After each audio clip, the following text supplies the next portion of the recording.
Jonás 1:4. Jonás 1. La palabra del Señor fue dirigida a Jonás, hijo de Amitai, diciéndole: Levántate, vete a Nínive, la gran ciudad, y pregona en contra de ella, porque su perversidad ha subido hasta mi presencia. Jonás se levantó para huir a Tarsis, lejos de la presencia del Señor. Bajó a Jope y encontró una nave que se dirigía a Tarsis. Pagó el pasaje y embarcó en ella para ir con ellos a Tarsis, lejos de la presencia del Señor. Pero el Señor envió un viento impetuoso sobre el mar y se levantó una tempestad tan recia que la nave estaba a punto de zozobrar. Los marineros se llenaron de miedo. Cada uno clamaba a su Dios y arrojaban al mar los pertrechos que había en la nave para aligerar la carga. Mientras tanto, Jonás había bajado a la bodega del barco, se había acostado y estaba durmiendo profundamente. Entonces se le acercó el capitán y le dijo: ¿Qué haces tú dormido? Levántate, invoca a tu Dios, a ver si Dios se ocupa de nosotros y no perecemos. Luego se decían unos a otros: Vamos a echar suertes para saber por quién nos ha venido este mal. Echaron suertes y cayó la suerte sobre Jonás. Entonces le dijeron: Haz el favor de decirnos por causa de quién nos ha venido este mal. ¿Cuál es tu oficio y de dónde vienes? ¿Cuál es tu país y de qué pueblo eres? Él le respondió: Yo soy hebreo y adoro al Señor, Dios de los cielos, que hizo el mar y la tierra firme. Los hombres se llenaron de un gran temor y le preguntaron: ¿Qué es lo que has hecho? Pues comprendieron que estaba huyendo de la presencia del Señor por lo que les había contado. Y le dijeron: ¿Qué hemos de hacer contigo para que se nos calme el mar? Pues el mar arreciaba en su tormenta. Él les contestó: Agarradme y arrojadme al mar, y el mar se os calmará, pues sé que esta tremenda tormenta os ha venido por mi causa. Los hombres se pusieron a remar para volver a tierra firme, pero no podían, porque el mar arreciaba en su tormenta contra ellos. Entonces clamaron al Señor diciendo: Te suplicamos, Señor, que no perezcamos por culpa de la vida de este hombre. No nos hagas responsables de sangre inocente, pues tú, Señor, obras según tu beneplácito. Y agarraron a Jonás y lo arrojaron al mar, y se calmó la furia del mar. Los hombres se llenaron de un gran temor al Señor. Ofrecieron un sacrificio al Señor y le hicieron votos. Jonás 2.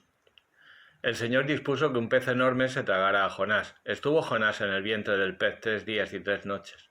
Y Jonás oró al Señor su Dios desde el vientre del pez, diciéndole: Desde mi angustia clamé al Señor y él me respondió. Desde el vientre del Sheol grité y escuchaste mi voz. Me arrojaste en el fondo, en el seno del mar, y la corriente me volteaba. Todas tus rompientes y tus olas me anegaban. Y yo me decía: soy expulsado lejos de tus ojos. ¿Cómo contemplaré de nuevo tu templo santo? Las aguas me llegaban hasta el cuello, el océano me volteaba, las algas se enrollaban en mi cabeza. Descendí hasta los cimientos de los montes, la tierra echaba sus cerrojos tras de mí para siempre.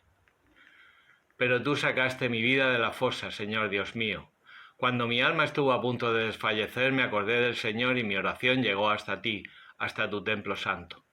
Los que dan culto a ídolos vanos se apartan de su misericordia.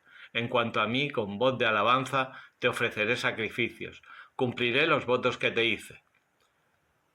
La salvación viene del Señor. Entonces el Señor dio orden al pez, que vomitó a Jonás sobre tierra firme. Jonás 3. La palabra del Señor fue dirigida a Jonás por segunda vez, diciéndole: Levántate, vete a Nínive, la gran ciudad, y pregona en ella el mensaje que voy a decirte. Jonás se levantó y se encaminó a Nínive con arreglo a la orden del Señor. Nínive era una gran ciudad ante Dios. 3 días hacían falta para recorrerla. Estuvo Jonás deambulando un día entero por la ciudad, predicando y diciendo: Dentro de 40 días, Nínive será destruida. Las gentes de Nínive creyeron en Dios. Convocaron a un ayuno y se vistieron de saco del mayor al más pequeño. Cuando llegó la noticia al rey de Nínive, se levantó de su trono, se quitó el manto, se cubrió de saco y se sentó en la ceniza. Y mandó pregonar y decir en Nínive, por decreto del rey y de sus magnates, lo siguiente: hombres y bestias, vacas y ovejas, que no prueben nada, ni pasten ni beban agua. Que hombres y bestias se cubran de saco y clamen a Dios con fuerza. Que cada uno se convierta de su mala conducta y de la violencia de sus manos. ¿Quién sabe si Dios se dolerá y se retraerá y retornará del ardor de su ira y no pereceremos nosotros? Dios miró sus obras, cómo se convertían de su mala conducta, y se arrepintió Dios del mal que había dicho que les iba a hacer, y no lo hizo. Jonás 4.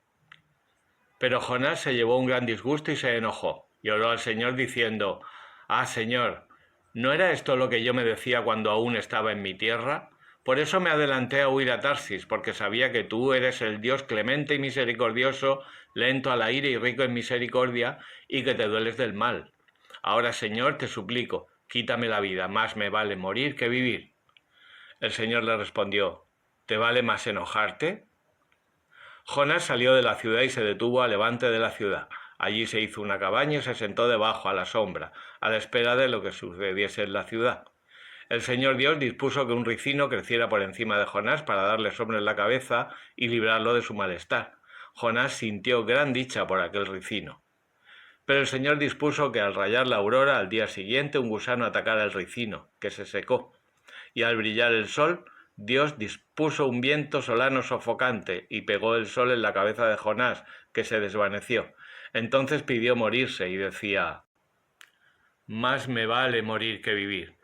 Respondió Dios a Jonás: «¿Te parece bien enojarte por un ricino?». Y contestó: «Me parece bien enojarme hasta morir». Replicó el Señor: «Tú te apiadas del ricino por el que no te has pasado fatiga alguna ni le has hecho crecer, que una noche ha nacido y una noche ha perecido. Pues yo no he de apiadarme de Nínive, la gran ciudad, en la que hay mucho más de 120.000 personas que no saben distinguir entre su derecha y su izquierda e innumerables animales». Siracida 33, 14, 33. Así son los hombres en manos del que los hizo. Les retribuye según su designio. Frente al mal está el bien, frente a la muerte la vida. Así frente al piadoso el pecador. Contempla pues las obras todas del Altísimo, dos a dos, una frente a la otra. También yo, el último, me he dedicado al estudio, como quien anda al rebusco detrás de los viñadores. Con la bendición del Señor he llegado a la meta y como un vendimiador he llenado el lagar. Observad que no he trabajado solo para mí, sino para cuantos buscan la instrucción. Jefes del pueblo, escuchadme. Los que dirigís la asamblea, prestad atención. Al hijo y a la mujer, al hermano y al amigo no les des potestad sobre ti mientras vivas. No entregues a otro tus posesiones, no sea que te arrepientas y tengas que suplicárselas. Mientras vivas y puedas respirar, no te enajenes tú mismo en poder de nadie. Es mejor que los hijos te supliquen, que verte en manos de tus hijos. En todas tus obras mantén tu dignidad y no permitas que se manche tu fama. Cuando se cumpla el último día de tu vida, el tiempo de la muerte, entonces reparte tu heredad. Pienso, palo y carga para el asno, pan, instrucción y trabajo para el criado. Haz trabajar a tu siervo y encontrarás descanso. Relaja sus manos y buscará libertad. Yugo y riendas doblan el cuello, trabajos constantes doblegan al siervo. Torturas y castigo para el siervo malo, mándale al trabajo para que no esté ocioso, porque la ociosidad enseña muchas maldades. Imponle el trabajo que le compete y si no obedece, átale por los pies. Pero no te excedas con nadie, ni hagas nada grave sin ponderarlo. Si tienes un esclavo único, sea como tú mismo, pues lo necesitarás como tu misma vida. Si tienes un esclavo único, trátalo como hermano, pues con sangre lo has adquirido. Si le maltratas injustamente, huirá, y si se levanta y se escapa, ¿por qué camino le buscarás? No lo sabes. Santiago 4, 11, 5. No habléis mal unos de otros, hermanos. El que habla mal de un hermano o lo juzga, habla mal de la ley y la juzga. Y si juzgas la ley, ya no eres cumplidor de la ley, sino juez. Uno solo es legislador y juez, el que puede salvar y perder, pero tú, ¿quién eres para juzgar al prójimo? Atended ahora a los que decís: hoy o mañana iremos a tal ciudad, pasaremos ahí un año, negociaremos y obtendremos buenas ganancias, cuando en realidad no sabéis qué será de vuestra vida el día de mañana, porque sois un vaho que aparece un instante y enseguida se evapora. En lugar de esto deberíais decir: si el Señor quiere, viviremos y haremos esto o aquello. Vosotros, en cambio, os gloriáis de vuestras arrogancias. Toda jactancia de este tipo es mala. Por tanto, el que sabe hacer el bien y no lo hace, comete pecado. Santiago 5. Atended ahora a los ricos. Llorad a gritos por las desgracias que os van a sobrevenir. Vuestra riqueza está podrida y vuestros vestidos consumidos por la polilla. Vuestro oro y vuestra plata están enmohecidos y su moho servirá de testimonio contra vosotros y devorará vuestras carnes como si fuera fuego. Habéis atesorado para los últimos días. Mirad, el salario que habéis defraudado a los obreros que segaron vuestros campos está clamando, y los gritos de los segadores han llegado a los oídos del Señor de los ejércitos. Habéis vivido lujosamente en la tierra, entregados a los placeres, y habéis cebado vuestros corazones para el día de la matanza. Habéis condenado y habéis dado muerte al justo sin que él os ofreciera resistencia. Por tanto, hermanos, tened paciencia hasta la venida del Señor. Mirad, el labrador espera el fruto precioso de la tierra, guardándolo con paciencia hasta recibir las lluvias tempranas y las tardías. Tened también vosotros paciencia, fortaleced vuestros corazones, porque la venida del Señor está cerca. No os quejéis, hermanos, unos de otros, para que no seáis juzgados. Mirad que el juez está ya a la puerta. Tomad, hermanos, como modelos de una vida sufrida y paciente a los profetas que hablaron en nombre del Señor. Mirad cómo proclamamos bienaventurados a quienes sufrieron con paciencia. Habéis oído de la paciencia de Job y habéis visto el desenlace que el Señor le dio, porque el Señor es entrañablemente compasivo y misericordioso. Ante todo, hermanos míos, no juréis ni por el cielo, ni por la tierra, ni con cualquier otro juramento. Que vuestro sí sea sí y que vuestro no sea no, para que no incurráis en sentencia condenatoria. ¿Está triste alguno de vosotros? Que rece. ¿Está contento? Que cante salmos. ¿Está enfermo alguno de vosotros? Que llame a los presbíteros de la iglesia y que oren sobre él, ungiéndole con aceite en el nombre del Señor. Y la oración de la fe salvará al enfermo y el Señor le hará levantarse, y si hubiera cometido pecados le serán perdonados. Así pues, confesaos unos a otros los pecados y rezad unos por otros para que seáis curados. La oración fervorosa del justo puede mucho. Elías era un hombre de igual condición que nosotros y rezó fervorosamente para que no lloviese, y no llovió sobre la tierra durante 3 años y 6 meses. Después rezó de nuevo y el cielo dio lluvia y la tierra germinó su fruto.